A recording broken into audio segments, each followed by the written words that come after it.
Yes. Anyhow, this subject, van life, is I really like it. It's a really good subject in my opinion, and it's something that if people talked about, if people, were honest about this type of thing, like the idea of van life and stuff, uh, it would be very useful to pretty much anybody. But there is no honesty on the subject of van life.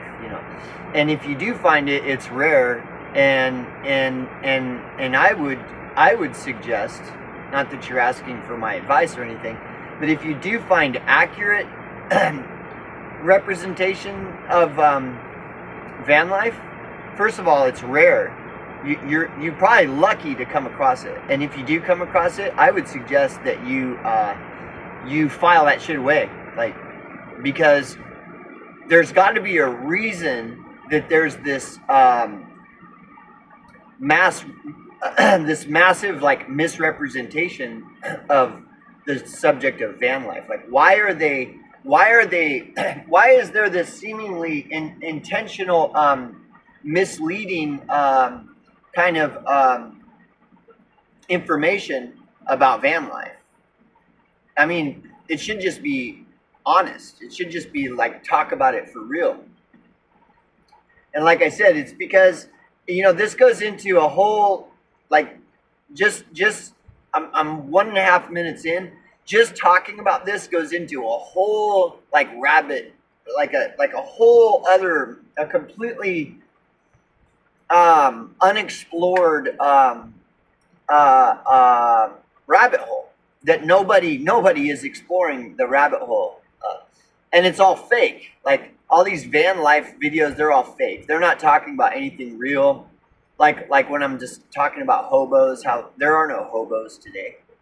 Hobos don't even exist at all, and they haven't for several decades. And the word homeless, the word doesn't make any sense at all. It doesn't mean anything. It doesn't. The word homeless means the same thing as the N-word. It's the modern day N-word. It's the politically correct version of the N-word. The word homeless is the politically correct version of the N-word. So if you want to call someone the N-word, just call them a homeless bum.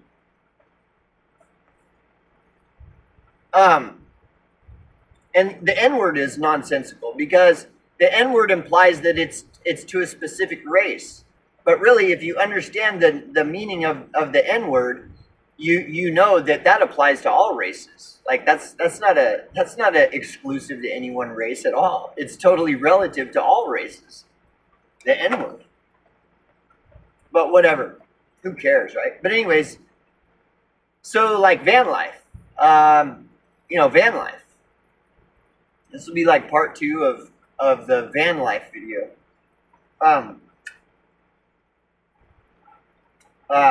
Shit, I forgot where I'm kind of remembering where I was going to go with this. Van life. Shit, now I forgot. But I can just kind of reiterate some stuff that I was talking about earlier.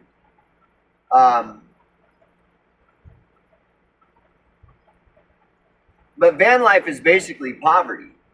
If you're poor and you want to navigate poverty and prevent poverty from completely swallowing you, where you fall through the cracks and into oblivion, which happens to a lot of people. Tesla, Nikolai Tesla died homeless. A lot of great people. Jaco Pastorius. Jaco Pastorius is regarded as the best, arguably the best bass player of all time, and he died homeless.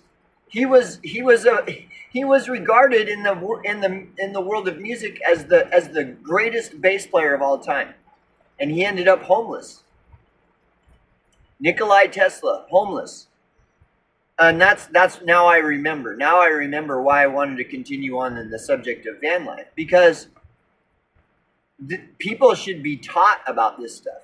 Like you look at some of these greats that ended up getting swallowed by homelessness, like Nikola Tesla.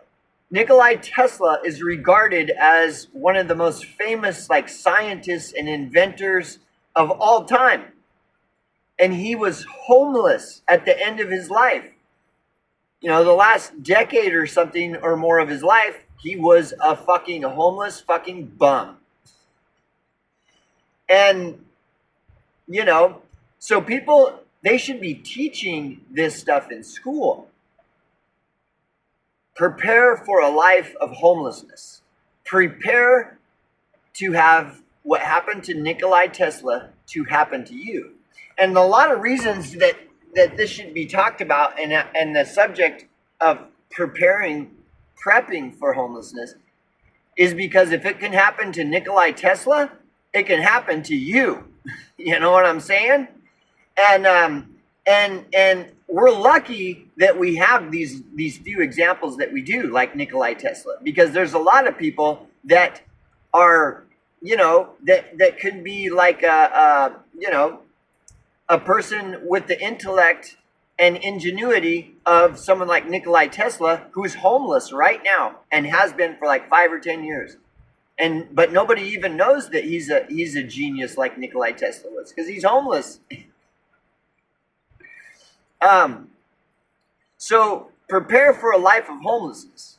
You know, look at what happened in the Depression. All those people were doing good, and then all it took was some weather manipulation, you know, shoot some fucking sticks of dynamite up into the sky and fucking, you know, ruin the fucking, you know, cause a drought. And all those people went from doing just fine to being fucking homeless, you know, eating dirt and shit. They should be teaching this to us at a young age, to prepare for the possibility of a life of homelessness. Prepare for an event that would drive a mass amount of people into poverty like the Great Depression did.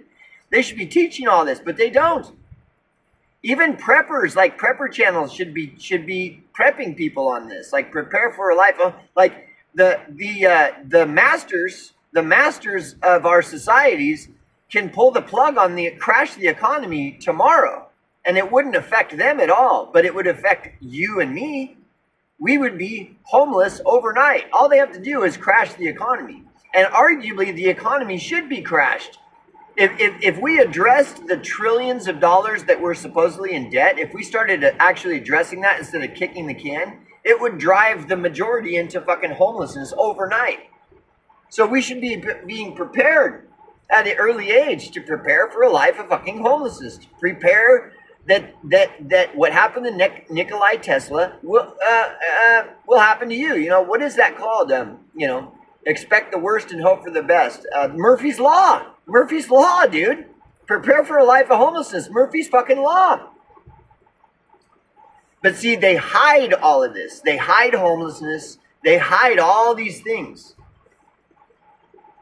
Just, you know, and this, like what I'm saying, like this stuff that I'm talking about, I mean, this is like real shit that nobody's talking about. If you don't believe me that they hide poverty and all this stuff, like, dude, this country is famous for hiding the poverty issues in this country. They hide them. The country that we live in, the United States of America, hides the whole issue of poverty, sweeps it under the rug constantly. The majority of what this country does is run damage control on all these poverty crises that are happening all over this country. And there's a very good reason for it. Or, you know, if you're the master of, if you're like in the club of the masters of the United States of America, of course, and you're corrupt and evil, and it's all about, you know, more for you and fuck everyone else, well, then you are going to hide poverty because you want to prop up the facade that you're the master of the universe. The country you live in is the master of all other countries. The United States is the awesomest country in the world. So if the United States is presenting itself as the most awesome country in the whole world, of course they're running damage control all the time, hiding anything that might that might lead people to believe otherwise. And poverty is a massive thing. This country has the highest growing homeless population in the fucking world. And nobody in this country wants to talk about homelessness ever at all. And we're talking about van life. Technically, van life is fucking homelessness, you know?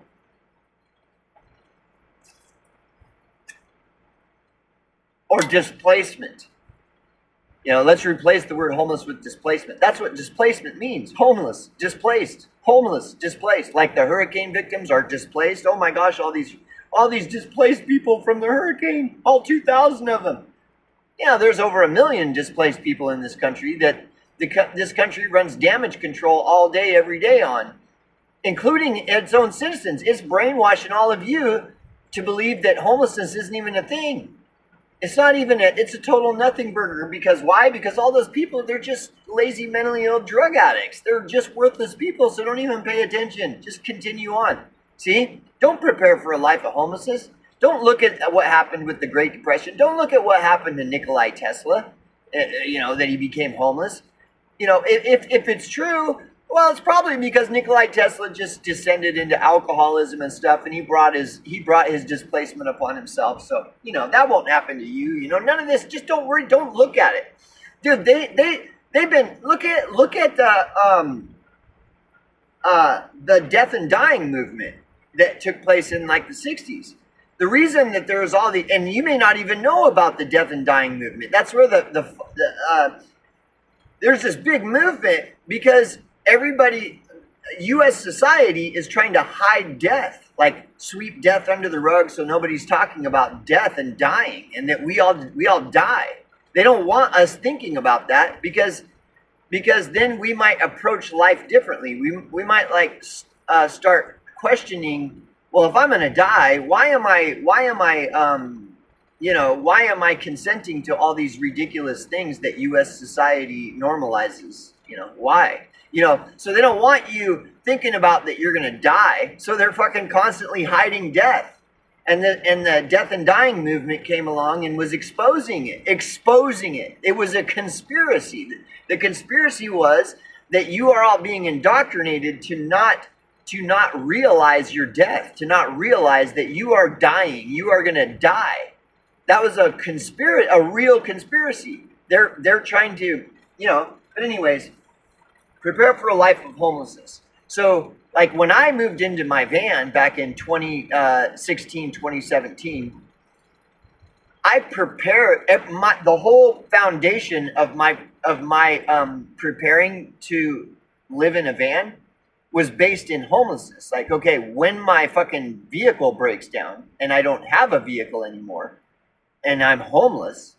So my whole setup of my van was that when my van breaks down, my gear is all set up to where I'm going to go be homeless when my van breaks down, like Nikola Tesla was homeless. See, Nikola Tesla probably didn't foresee that he was going to be homeless. So if you're preparing for homelessness, then when it happens, you're prepared for it. But if you're not thinking about this, and then the rug gets pulled out from under you, and all of a sudden you're homeless, you never even thought that it would happen to you. And that's the worst time to be homeless, is you never even thought about it because it'll never happen to you. And then, boom, now you're homeless. Now what? You don't know because you never even thought about it. You know? Like the Great Depression. They didn't think they were going to end up in fucking adverse poverty and homelessness during the Great Depression. And it was like happened overnight, practically overnight. The plug got pulled in that section of the country, and then all of a sudden all these people are fucking homeless and there's nothing. No, they didn't prepare for that. And you know how many people died from the Great Depression, you know? So van life, yeah. So like with me, van life, that was the whole foundation of setting up my van. And if you look at all these van dwellers and van life, these people that do all these videos, they're not they're not setting up their van for homelessness. Like if my van if the fucking engine explodes and I'm out on the road and the engine just explodes and that's it. I have no van no more. Now what? See, they're not talking about what if that happens. If you're a van dweller and you're just everything is fantasy and you're driving by rainbows and there's a unicorn over there and your girlfriend's like, oh, this is so wonderful and everything. And then all of a sudden, and you're like, maybe you're like 50 miles from the nearest anything. And wow, look at the rainbow. Oh, whoa, a unicorn just flew over it. A flying unicorn. Wow, baby, look at that. Oh, baby, that was so beautiful. Oh my God. And then bam, your fucking van explodes. Your fucking engine just... Now what? Honeymoon's over. You know? And so when I set up my van, the whole foundation of how everything was set up in my van was for when that happens. Not if it happens, but when I'm on the road and and the engine just explodes. It cracks. It fucking... There is no more vehicle. That's how I set up my van, so that when that happens, everything is set up and I got everything is ready to go, and I grab and go. And I got everything I fucking need to survive in that. None of them ever talk about that. Prepare for a life of homelessness, because when your van breaks like that, you're homeless. You're already technically homeless living in a van. If your van just breaks and you're 100 miles from anything, oh, you're fucking, dude, you're a bum, man. You're fucked. What are you gonna do? Oh, I'll just call my mom and dad and they'll bail me out. Well, okay. Oh, I'll just contact my bank and access my money because I've got, $300,000 in the bank. Really? Well, then you're not a real. That's not the way reality works. That's not van life. That's just that you like to go camping. You're just camping. You're not living in a van. You're just camping. You're on vacation, and you've got $300,000 ready to go in case your camping trip goes wrong, and you can just, that's not van life. It just isn't. But see, they want to portray, they want to whitewash everything to this milquetoast kind of like, look at this van life thing. Isn't it wonderful? It's all milquetoast fucking bullshit.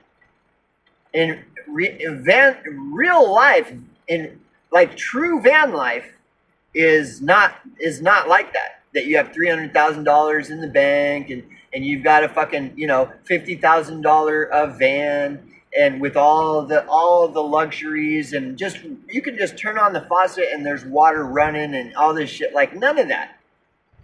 And if you're doing anything like that, that's not van life. That's camping. That's like you're on vacation. That's like a Chevy Chase vacation movie you're living in. You're going camping. You're not nomading and living in a van. You're just on a 1 year camping trip or something.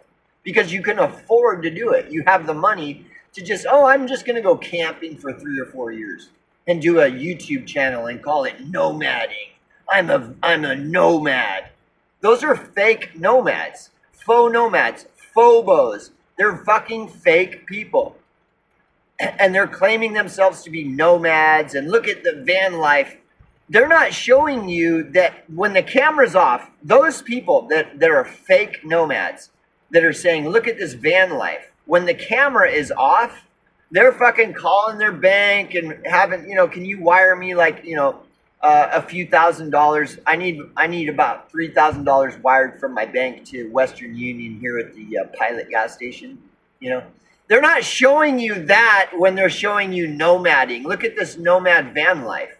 When the camera's off, they're calling their bank, having $5,000 wired to their fucking Western Union at the Pilot gas station they happen to be parked at, in their $50,000 van or whatever. That's not nomading. That's not van life. That's fake. Those are And you've got fake people everywhere. That's the whole argument with mainstream media. It's all fake. That's the whole argument with so many like Holly weirdos and all these fucking people that we all hate. It's because they're fake. They're fucking fake people. But they're also all over on YouTube and BitChute and Odyssey and Rumble trying to pretend like they're one of us. That's what these people do. These people that are in the club and stuff, they're chameleons. They're reptilian chameleons that try to present themselves as though they're one of us. Because if we found out they weren't, the mob would probably come after them and pitchfork their fucking ass and tie them up to a fucking, a telephone pole and fucking have their way with them. So they have to try to appear as though, look, I'm just one of you guys, in order to navigate through the communities of useless eaters and shit.